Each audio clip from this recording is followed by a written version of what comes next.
साथीहरू 2026 लाग्यो सँगसँगै मेरो चाहिँ दशा नै लाग्यो क्या हो। त्यत्रो छुट्टी बसेर काममा यो अल्छी नै अल्छी लागेको थियो। अनि अहिले आएर चाहिँ दिनकै गाली खानु परेको छ।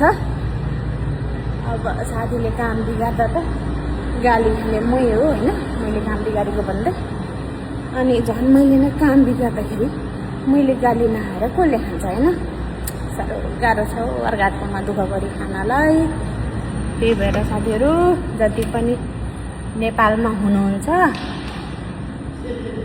काका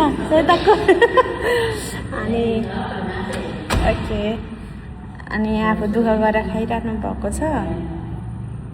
आफ्नै गाउँठाउँमा रमाउनु, आफ्नै गाउँठाउँमा दुःख गर्नु। अनिखेरि मलाई भन्नुहुन्छ होला जे भिडियो बनाउँदै हाल्ने भनेर।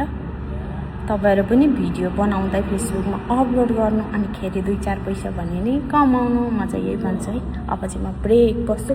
सधैँ चाहिँ साथीहरू कोही पनि हुँदैन थियो, आज चाहिँ एकजना काका बसिरहेको छु त यस्तो हर्सेको।